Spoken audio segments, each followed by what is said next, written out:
हालात महंगाई के हैं तो बाज़ आइटमों के बारे में आता रहता है कि ये अब शॉर्ट हो रही है। वाकई महंगाई एक्स्ट्रा ऑर्डिनरी बढ़ती चली जा रही है। दाल और मसालों पर बाद का 10-20-25% रेट अचानक बढ़ जाते हैं। चावल पर भी रेट अचानक बढ़ जाते हैं। जिन दिनों जिस चीज का इस्तेमाल बढ़ जाता है ना, उन दिनों दाम भी बढ़ जाता है, ये बढ़ा दिया जाता है। इससे मौके पर भी और वैसे भी हमें मतलब दाम अगर सस्ता रखेंगे ना, कम नफे पर, तो सेल बढ़ जाएगा, काम आपका रुकेगा नहीं, नेक नामी भी होगी आपकी कि ये सस्ता बेचता है और बेचे भी सॉलिड खालिस। देखो फिर दुनिया में इतनी इज्जत मिलेगी, आखिरत की इज्जत तो बाकी है भी। और अगर महंगा देंगे, मिलावट वाला देंगे, धोखे वाला देंगे, तो एक बार जो फंस जाएगा ना, वो 10 ग्राहक को खराब भी करेगा कि यार इधर से मत लेना, ये ऐसा है। ये अलग बात है। ताहम ये कि अल्लाह से डरना चाहिए हम सबको और मुसलमानों को सस्ता देना चाहिए ना, वाजबी दाम। मैं नहीं कहता कि आप मतलब खुद फाके करें, भूखे मरे, यानी इतना नफा लें कि आपका भी पेट भर जाए, घर भी भर जाए, तन भी छुप जाए आपका। लेकिन ये कि ऐसा ना करें कि जिससे मतलब ये कि लोग तकलीफ में आ जाए। आजकल वाकई लोग तकलीफ में हैं। हर जगह लाओ लाओ लाओ, पैसे पैसे पैसे। अब इधर खाने के लिए बेचारों के पास, हम लोग चलो एक तादाद है जिसका पेट भरा हुआ है, लेकिन एक तादाद ऐसी मिलेगी जिनके पास बेचारों को मतलब फाके हो रहे होते हैं, बहुत कमजोरी के साथ जिंदगी गुजार रहे होते हैं। तनख्वाह इतनी कम होती है कि आखिरी तारीखों में इनको उधार लेना पड़ता है, पैसे नहीं होते इनके पास। अब इनको फिर जब इतना हेवी बिल बनाएगा कोई, तो कितनी बेचारों को तकलीफ है ना। बिजली का बिल अलग, तो गैस का बिल अलग, तो पानी का टैक्स अलग, और मतलब कितने मसाइल। फिर तालीम पर खर्चे, तो लिबास भी आदमी को चाहिए, और लिबास भी ऐसा कोई मुनासिब चाहिए कि जो मुआशरे में आदमी चल सके। अब ये तो नहीं है कि चटाई लपेट लेंगे या टाट ओढ़ लेंगे, ऐसा तो नहीं है ना।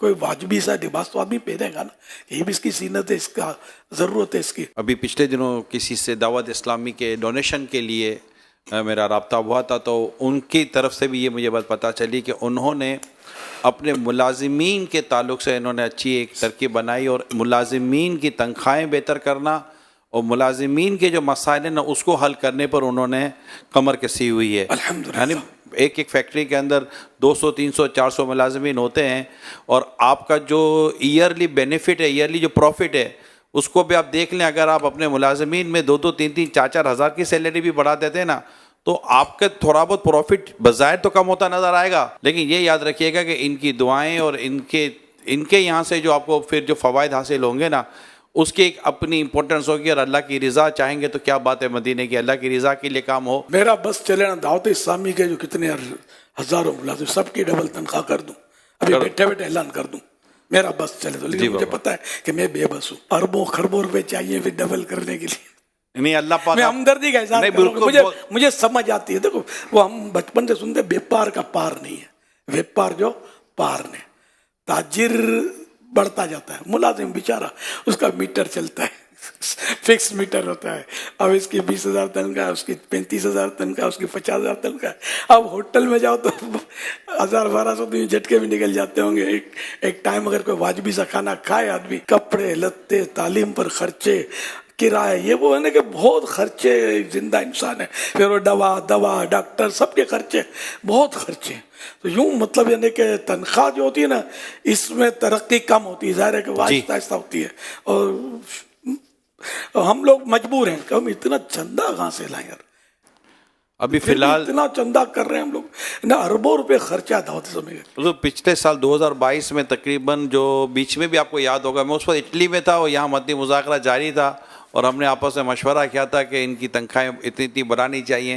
होता कि 1 अरब रुपए का उस वक्त एक जिसको कहते हैं ना कि सिस्टम से हटकर महंगाई के तौर पर बढ़ाया गया था, 1 अरब रुपए का बोझ पड़ा था दावत इस्लामी के मालियात पर, डोनेशन पर। हमें यह था कि हमें इतना माशाल्लाह डोनेशन भी मिलेगा, लेकिन अब ज़ाहिर सैलाब भी आ गया, ये भी हो गया और भी मसाइल हो गए, और तो उसके हिसाब से तो अभी भी सैलरीज़ के इश्यूज़ हैं।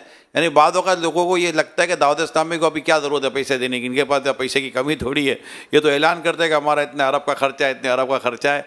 तो इतने अरब का खर्चा है तो ये चंदा आता है, लेकिन ये बता दूं कि ये खर्च हो जाता है और कई काम हमारे रह जाते हैं और बाद अगर रेगुलर रोज़ के काम भी हमारे नहीं हो पाते चंदे की कमी की वजह से। अगले महीने के लिए तनख्वाहें देने के लिए हमारे जिम्मेदारान इस वक्त भागदौड़ कर रहे हैं कि हमारे इस्लामी भाई को तनख्वाहें टाइम पर मिल जाएं। और अभी रमज़ान में तो बोनस देना होता है और हमारी कोशिश ये होती है, नीयत भी होती है कि हमारे इस्लामी भाइयों का बोनस ना रुके, क्योंकि इनकी उम्मीदें होती हैं कि जो भी 30,000 की सैलरी है उसको 30,000 बोनस मिलेगा तो रमज़ान और ईद के ताल्लुक से थोड़ा उसका हाथ हल्का हो जाता है, सेट हो जाता है। लेकिन डोनेशन की कमी है, मैं अभी मौका है, बातचीत चली, मैं दोबारा अर्ज़ कर दूं, अल्लाह पाक आप सबको सलामत रखे। आप माशाल्लाह अच्छा ताउन करते हैं दावत इस्लामी के साथ, अच्छा डोनेशन देते हैं। अभी टेलीथॉन भी हुआ है, अभी रजबुल मुरज्जब और शाबानुल मुअज़्ज़म और रमज़ान में आप फ़ितरा और ज़कात वगैरह भी निकालेंगे। मेहरबानी कीजिए अपनी दावत इस्लामी का भरपूर ताउन कीजिए ताकि ये माली तौर पर दावत इस्लामी को किसी तरह से कोई रुकावट या परेशानी ना आए। अल्लाह ताला आप सबको इसका अजर अता फरमाए। आमीन।